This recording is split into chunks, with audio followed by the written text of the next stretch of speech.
In America, the night of September 11th brought crowds onto the streets.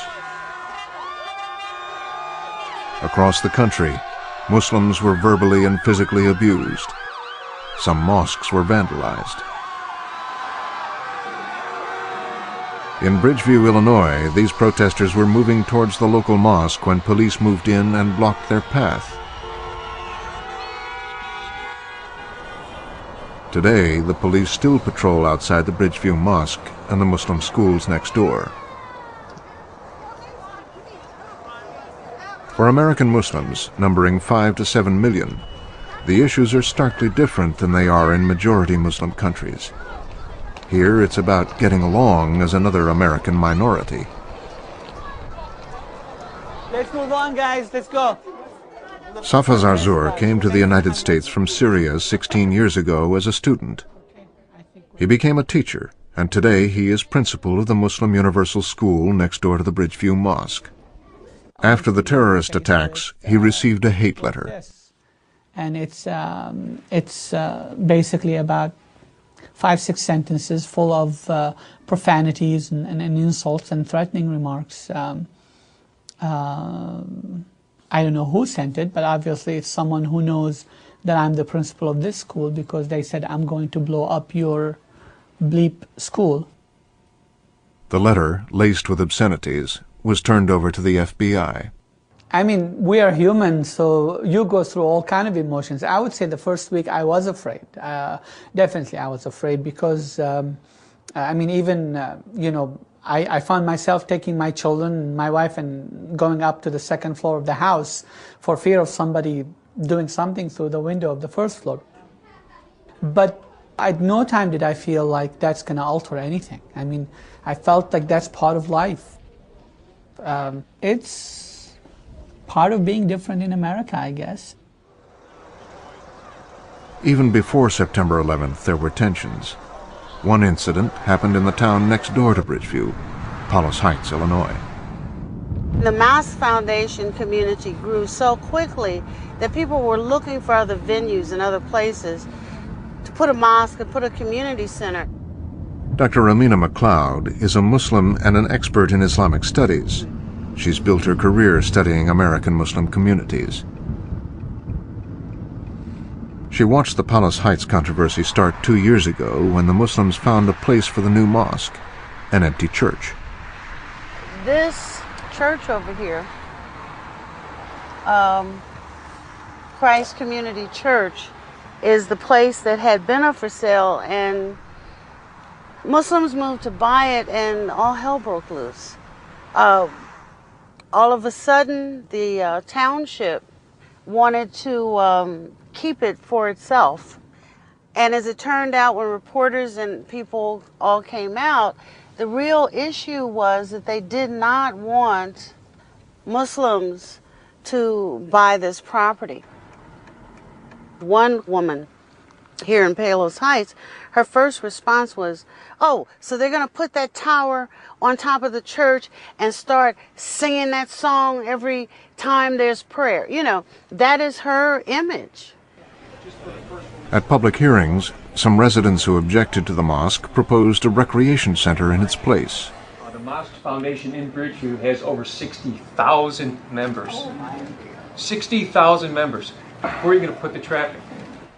Other members of the community spoke up against what they called open racism. I shudder to think of the conversations going on in Palos Heights homes about the issues of Muslims coming to our community. These are the conversations that impart our values to our children. I have heard concerns that the mosque community will meet on a different day. Good, less congestion on Sunday. There was a concern that they will school children there. Well, that's a nasty habit. I've heard a concern that the Muslim people are too conservative or their treatment of women restrictive. Are these sins worse than bigotry? You had the ministers, not all of them, but several key figures saying, wait a minute, you know, these are our neighbors. They have the right to buy property here. You had other people on the city's council saying absolutely not.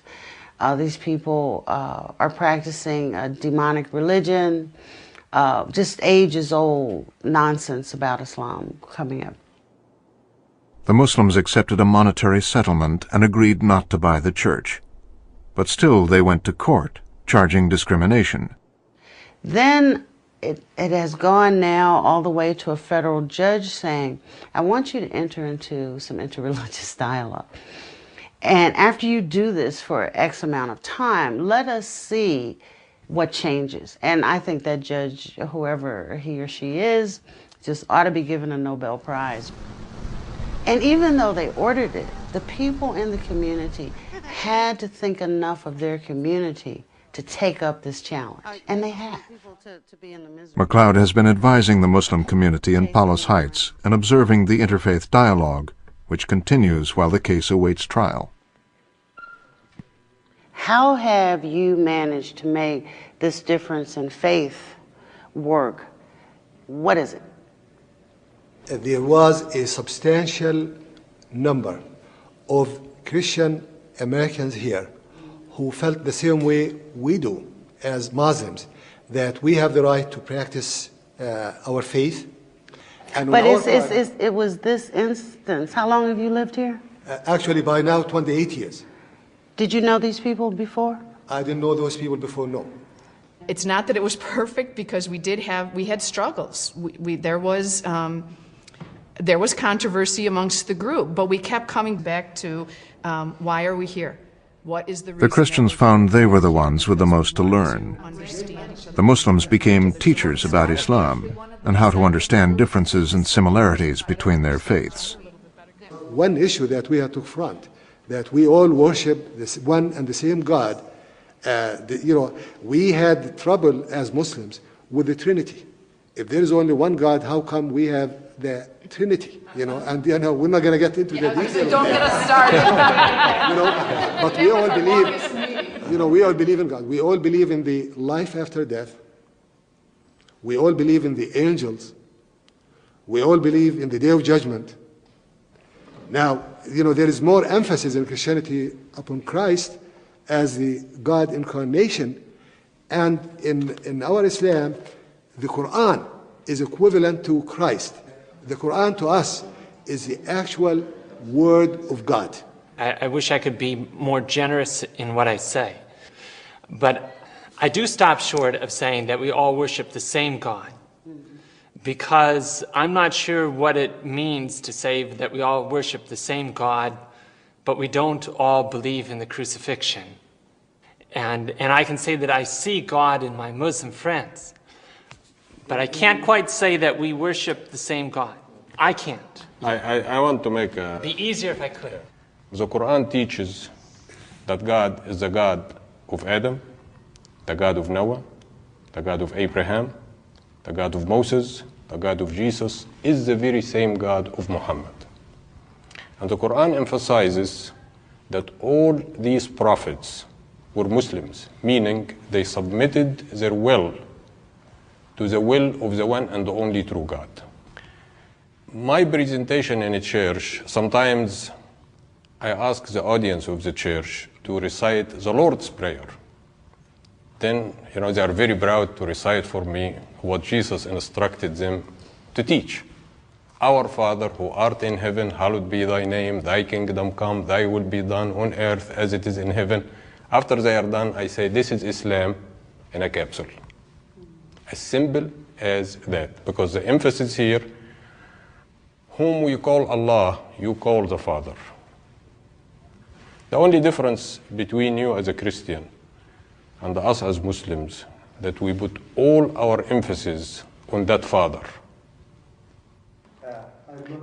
The interfaith dialogue continues. They meet once a month.